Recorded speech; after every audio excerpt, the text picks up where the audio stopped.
नमस्ते। आज हम एक बहुत ही एक्साइटिंग आईपीओ का डीप डाइव एनालिसिस करने वाले हैं। ICICI prudential AMC. और ये आईपीओ ऐसे वैसे सेक्टर से नहीं बल्कि इंडिया के सबसे तेजी से बढ़ते सेक्टर्स में से एक यानी एसेट मैनेजमेंट सेक्टर से है।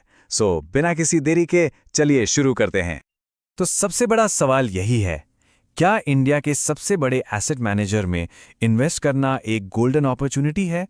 इसी एक सवाल का जवाब हम इस पूरे एनालिसिस में पॉइंट बाय पॉइंट ढूंढेंगे।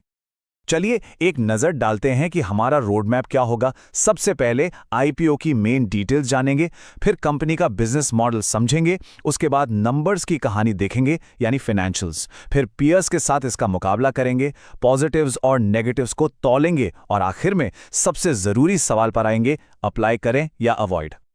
ठीक है, तो सबसे पहले बात करते हैं आईपीओ की उन बेसिक डिटेल्स की जिन्हें जानना किसी भी इन्वेस्टमेंट डिसीजन से पहले बहुत ज़रूरी है। तो ये आईपीओ 12 से 16 दिसंबर तक खुला रहेगा। प्राइस बैंड है 2061 रुपए से 2165 रुपए। एक बात हमेशा याद रखनी है, रिटेल इन्वेस्टर्स को हमेशा अपर प्राइस बैंड यानी 2165 रुपए पर ही बिड करना चाहिए ताकि अलॉटमेंट के चांसेस ज़्यादा रहें। अब यहाँ एक बहुत ज़रूरी पॉइंट है, ये 100% ऑफर फॉर सेल यानी ओएफएस है। इसका सीधा सा मतलब है कि आईपीओ से जो भी पैसा आएगा वो कंपनी के पास नहीं जाएगा बल्कि जो प्रोमोटर अपना हिस्सा बेच रहा है प्रूडेंशियल उसके पास जाएगा। चलिए आईपीओ की डिटेल से अब जरा आगे बढ़ते हैं और ये समझते हैं कि ये कंपनी आखिर करती क्या है और इसका बिजनेस मॉडल कितना दमदार है। तो ये एएमसी यानी एसेट मैनेजमेंट कंपनी होती क्या है? देखिए, सिंपल शब्दों में ये वो कंपनी है जो हम जैसे बहुत सारे इन्वेस्टर से पैसा जमा करती है और उस पैसे को प्रोफेशनली स्टॉक्स, बॉन्ड्स जैसी अलग अलग जगह मैनेज करती है। इनका मेन बिजनेस म्यूचुअल फंड्स और पीएमएस चलाना है। अब जो चीज़ आईसीआईसी प्रूडेंशियल को स्पेशल बनाती है वो है इसका बिजनेस मॉडल। सबसे पहली बात, ये एक एसेट लाइट बिजनेस है, मतलब इन्हें कोई बड़ी फैक्ट्री या मशीनरी नहीं चाहिए। ये फीस पर काम करते हैं और ये इंडिया की सबसे बड़ी एएमसी है।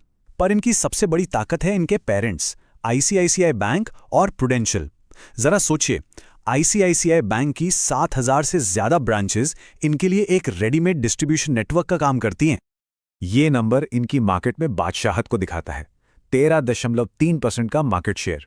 और ये QAM का मतलब है quarterly average assets under management, यानी ऑन एन एवरेज ये कितना पैसा मैनेज करते हैं, और इस मामले में ये मार्केट लीडर हैं। बिजनेस मॉडल तो बहुत शानदार लग रहा है, पर क्या नंबर्स भी वही कहानी कह रहे हैं? Because at the end of the day असली कहानी तो नंबर्स ही बताते हैं। जरा इस स्लाइड को देखिए, टोटल इनकम में सिर्फ एक साल के अंदर 32% की जबरदस्त ग्रोथ। ये साफ साफ दिखाता है कि कंपनी की सर्विसेज की डिमांड कितनी तेजी से बढ़ रही है। और बात सिर्फ कमाई की नहीं है, मुनाफा भी रॉकेट की स्पीड से बढ़ा है। नेट प्रॉफिट में 29% की ग्रोथ।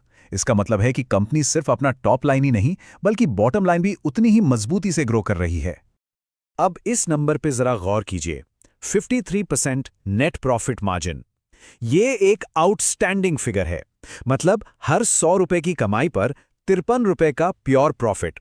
यही तो है इनके एसेट लाइट बिजनेस मॉडल का असली कमाल। और सोने पे सुहागा वाली बात यह है कि company is almost debt free. एक फाइनेंशियली स्टेबल कंपनी की ये सबसे बड़ी निशानियों में से एक होती है।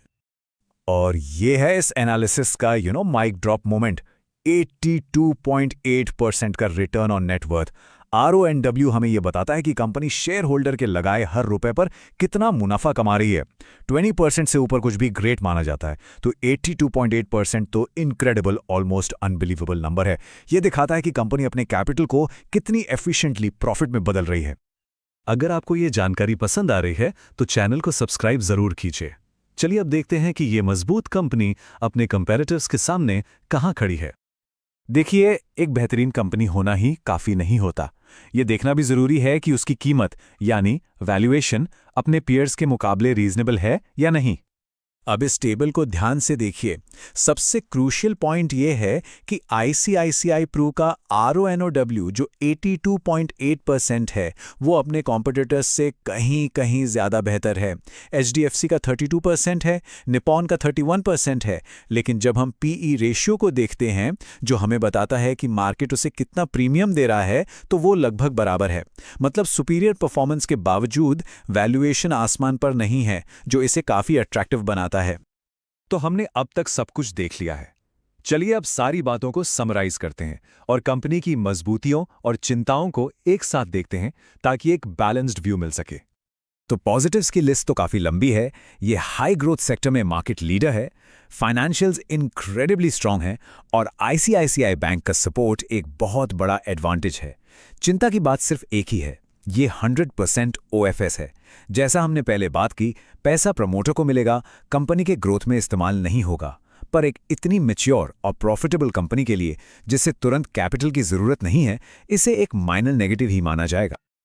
इस पूरे एनालिसिस के बेसिस पर क्या इस आईपीओ में अप्लाई करना चाहिए या इसे अवॉइड करना चाहिए? जो लोग शॉर्ट टर्म यानी लिस्टिंग गेन्स के लिए पैसा लगाना चाहते हैं, उनके लिए फैसला है अप्लाई। कंपनी के फंडामेंटल्स बहुत मजबूत हैं, ग्रे मार्केट प्रीमियम भी पॉजिटिव चल रहा है और इन्वेस्टर इंटरेस्ट भी काफी हाई है, जो एक अच्छी लिस्टिंग की तरफ इशारा कर रहा है।